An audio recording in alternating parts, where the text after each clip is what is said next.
शेर अफजल मरवत एक मरतबा दोबारा फिर मैदान में आ गए हैं। शेर अफजल मरवत को लेके काफ़ी सारे सवालात ऐसे हैं जिनके जवाबात पाकिस्तान तरीके इंसाफ वाले अभी तक ढूंढ रहे हैं।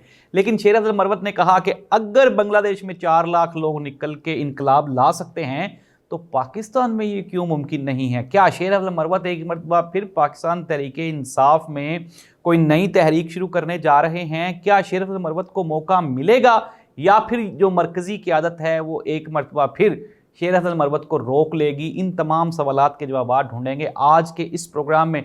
मियां मोहम्मद नवाज शरीफ साहब के बारे में कहा जा रहा है, यार ये मेरा ना हादसा निकल गया, ये कुछ इसलिए नहीं निकला, ये एक सीरियस बात है। मियां मोहम्मद नवाज शरीफ साहब के बारे में कहते हैं डिप्रेशन का शिकार हैं और बाहर निकलने से खाइफ हैं। कहते हैं कि अगर बाहर निकले तो कोई ना कोई बंदा ऐसी वैसी कोई बात कर देगा जिससे मियां साहब का जो सिस्टम है वो फिर सारा ख़राब हो जाएगा। तो मियां मोहम्मद नवाज शरीफ साहब जाहिर सी बात है जो कि इस मुल्क और कौम के 3 मरतबा वज़ीर आज़म रहे, चौथी मरतबा भी शेरवानी सिलवा चुके थे, लेकिन अनफॉर्चुनेटली या फॉर्चुनेटली पता नहीं क्या बेहतर था इस कौम के लिए, वो तो नहीं आए, मियां शहबाज शरीफ साहब आ गए।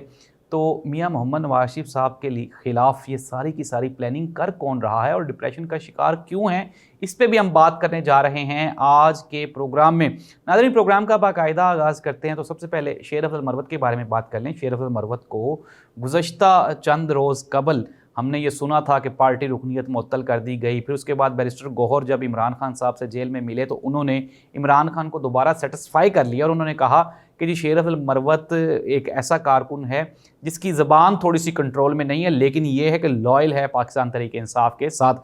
मैं आपको ये बता दूं कि शेर अफजल मरवत के बारे में जितनी भी कहानियां थी वो सब की सब झूठी थी। शेर अफजल मरवत एक पैट्रियोटिक और इमरान खान के साथ प्यार करने वाला एक शख्स है और ये चीज़ तो वेरी क्लियर है कि ज़ुबान एक ऐसी चीज़ है जो कि आप अगर इतनी मोहब्बत करते हो किसी से तो फिर उसके बाद आप कंट्रोल खो बैठते हैं।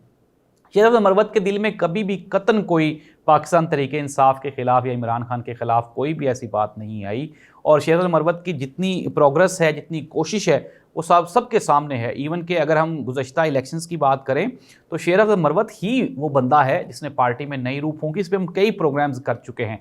तो अब शेर अफजल मरवत एक मरतबा फिर मैदान में आए हैं और उन्होंने कहा है कि मैं पार्टी वर्कर्स को, पार्टी वोटर्स सपोर्टर्स को एक्टिव करने जा रहा हूँ। अगर बांग्लादेश में इनकलाब आ सकता है तो फिर पाकिस्तान में इनकलाब क्यों नहीं आ सकता। और शेर अफजल मरवत ने यह भी कहा कि हम KPK से आगाज़ करने जा रहे हैं इमरान खान की रिहाई की तहरीक का और फिर पूरे पाकिस्तान में हम लोग एहतजाज करेंगे। तो नाज़रीन, जाहिर सी बात है कि जो सियासी जमातें होती हैं वो कारकुनों, ओहदेदारान और जानिसारान के साथ ही सारी एग्जिस्ट करती हैं।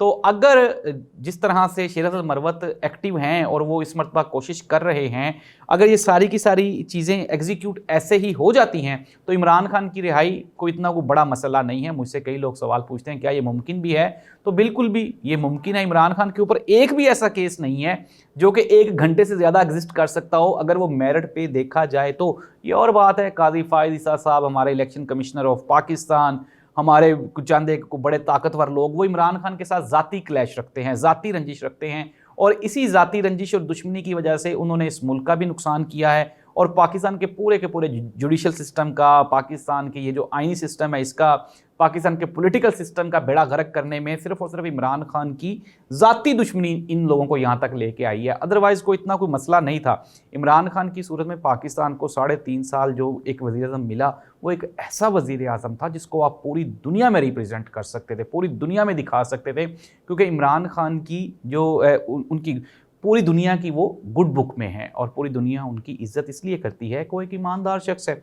और दुनिया की सबसे बड़ी यूनिवर्सिटी का अभी हमने रिसेंटली एक देखा भी था कि चांसलर के इलेक्शंस हुए तो इमरान खान साहब जेल से भी एक कैंडिडेट थे उस यूनिवर्सिटी में चांसलर के। तो ये इमरान खान की पर्सनैलिटी है। लेकिन हम लोग बात कर रहे थे प्रोग्राम के आगाज़ में मियां मोहम्मद नवाज शरीफ साहब के बारे में। मियां मोहम्मद नवाज शरीफ साहब की पार्टी में ही इतने शदीद इख्तलाफात हैं कि मियां नवाज शरीफ साहब को पार्टी ही एक्सेप्ट करने पे तैयार नहीं थी।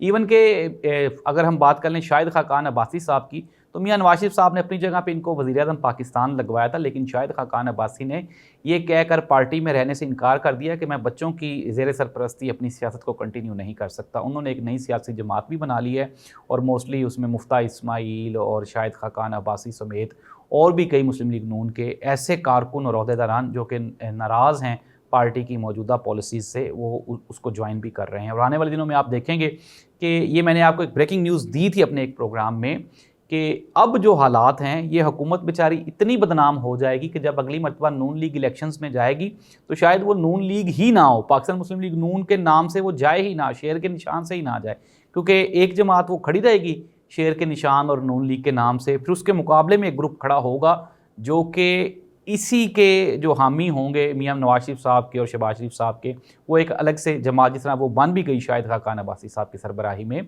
तो ये एक प्लानिंग ये भी की जा रही है। मियां नवाज शरीफ साहब को चौथी मरतबा वज़ीर-ए-आज़म मियां साहब की अपनी ही फैमिली ने नहीं बनने दिया, अदरवाइज़ मियां साहब के खिलाफ और कौन सी कोई साजिश थी।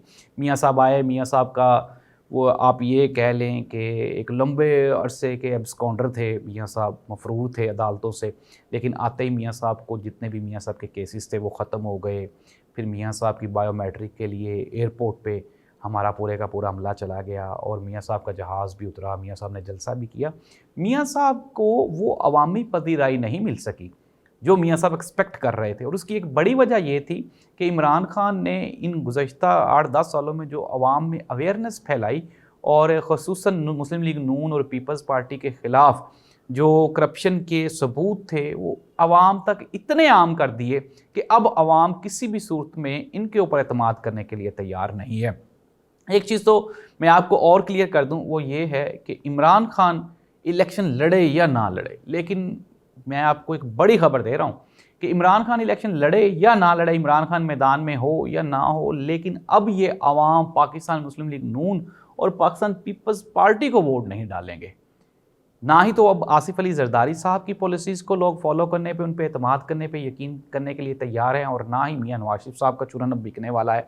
और यही वजह है कि मियां मोहम्मद नवाज शरीफ साहब डिप्रेशन का शिकार हैं, आसिफ अली जरदारी साहब बीमार हैं, लेकिन फिर भी साहिब इक़्तिदार हैं और पाकिस्तान की अवाम पे हुक्मरानी कर रहे हैं। ये और बात है कि इक़्तिदार में जब आप आए हैं तो मैंडेट लेके नहीं आए, किसी और की सपोर्ट से आए हैं। वो जो वोट को इज़्ज़त दो वाला बयानिया था, नारा था, उसको दफन करके आए हैं और आवाम का जो खून पसीने की कमाई है उसको दोनों हाथों से एक मरतबा फिर लूटने के लिए आए हैं। अब देखना ये होगा आया कि ये जो हुकूमत है, ये अवामी जो तवक्कुआत हैं, क्या उस पर ये पूरा उतरने के लिए 1% भी इस काबिल है, या फिर ये नामुमकिन सी बात है। पाकिस्तान का अल्लाह हामी नासिर हो, इस अवाम का अल्लाह हामी नासिर हो, क्योंकि ये जो सियासतदान है ये इस काबिल बिल्कुल भी नहीं है कि किसी के अवाम को कोई रिलीफ दे सकें, अवाम के लिए कोई बेहतरी कर सकें, या फिर अवाम को कोई फ़ायदा पहुँचा सकें। पाकिस्तान में मैं दोबारा फिर हर प्रोग्राम का इख्तिताम इस बात पे करता हूँ, इमरान खान इस पाकिस्तान की पॉलिटिक्स की सबसे बड़ी हकीकत है।